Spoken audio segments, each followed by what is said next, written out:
Saludos participantes, bienvenidos nuevamente al curso de Seguridad Industrial y Espacios de Trabajo que nos ofrece el Centro de Formación Socialista INSE Junín bajo la modalidad totalmente virtual. Tal y como se acordó en la clase anterior, en este momento nos enfocaremos en la unidad 3, referente a la evaluación de los riesgos. Para ello es importante conocer en qué consiste la evaluación de los riesgos.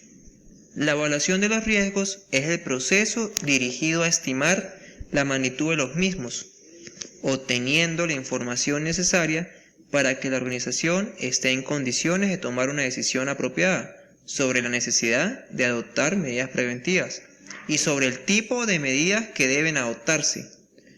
En sentido general, y admitiendo un cierto riesgo tolerable, mediante la evaluación de riesgos se ha de dar respuesta a la siguiente hipótesis: ¿será segura la situación de trabajo analizada? Para ello, el proceso de evaluación de riesgo se compone de las siguientes etapas.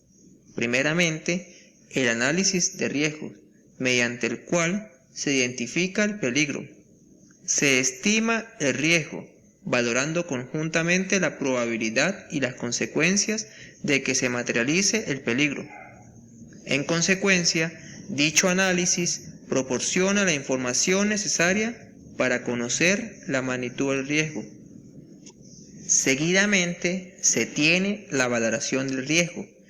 Se compara el valor obtenido con el valor tolerable y se emite un juicio sobre el riesgo en cuestión. Si la evaluación deduce que el riesgo es no tolerable, hay que controlarlo. Al proceso conjunto de evaluación de riesgo y control de riesgo se le suele denominar gestión del riesgo.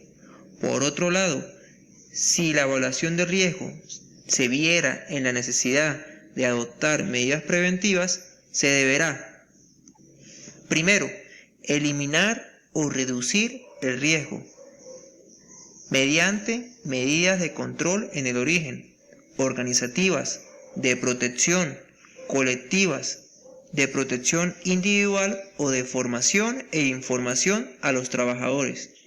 Segundo, controlar periódicamente las condiciones, organizaciones y métodos de trabajo, también los equipos y maquinarias, y el estado de salud de los trabajadores. La evaluación de riesgos debe ser un proceso dinámico.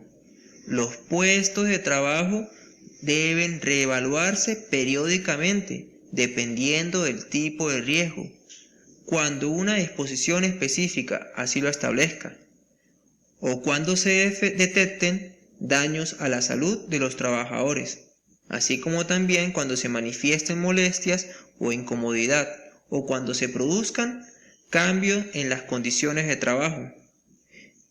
Introducción de nuevas tecnologías, introducción de nuevas sustancias o productos químicos, modificaciones en el proceso, modificaciones en el ambiente de trabajo. Para realizar dicha reevaluación también se deben considerar los siguientes resultados: de investigación y análisis de los accidentes y enfermedades profesionales, ocupacionales, las actividades para la reducción y el control de los riesgos, el análisis de la situación epidemiológica de los trabajadores. Además de lo descrito, las evaluaciones deberán revisarse periódicamente, con frecuencia requerida de acuerdo al riesgo de exposición. Finalmente, la evaluación de riesgos ha de quedar documentada, debiendo reflejarse para cada puesto de trabajo los siguientes datos. Primero, identificación del puesto de trabajo. Segundo, el riesgo o riesgo existente. Tercero, la relación de los trabajadores afectados. Cuarto, resultado de la evaluación y las medidas preventivas procedentes. Quinto, referencias a los criterios y procedimientos de evaluación de los métodos de medición, análisis o ensayos utilizados si procede. La evaluación de riesgo también puede fundamentarse por medio de los siguientes tipos de evaluaciones. Primero, evaluación de riesgo impuesta por legislación específica. Segundo, evaluación de riesgo para que no exista legislación específica, pero están establecidas en normas internacionales, europeas, nacionales o en guías de organismos oficiales u otras entidades de reconocido prestigio.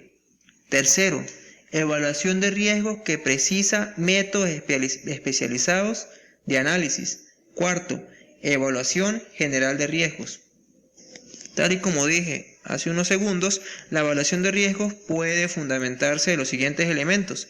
Requisitos legales. Deben basarse en leyes, reglamentos, resoluciones y normas existentes en el país en materia de evaluación y control de riesgo. El cumplimiento de dichas legislaciones supondrá que los riesgos derivados de estas instalaciones o equipos están controlados. Por todo ello, no se considera necesario realizar una evaluación de este tipo de riesgos, sino que se debe asegurar que se cumplan con los requisitos establecidos en la legislación que le sea de aplicación y en los términos señalados de ella. Normas internacionales o guías de otras entidades de reconocido prestigio. Las normas internacionales serán usadas solo aquellos casos en que no exista legislación nacional para los riesgos considerados. En caso de no existir normas internacionales, pueden usarse, como dije anteriormente, guías de otras entidades de reconocido prestigio que establezcan los procedimientos de evaluación e incluso, en algunos casos, los niveles máximos de exposiciones recomendados. Situaciones especiales. Para la prevención de accidentes graves, tales como incendios, explosiones, emisiones resultantes de fallos en el control de una actividad industrial y que puedan entrañar graves consecuencias para personas internas y externas de la planta industrial. Se pueden utilizar métodos específicos de análisis de riesgo, tanto cuantitativos como cualitativos, tales como el método del HAZOP o el árbol de fallas y errores que mencioné en la unidad 2, dando prioridad a aquellos exigidos por legislaciones nacionales o internacionales.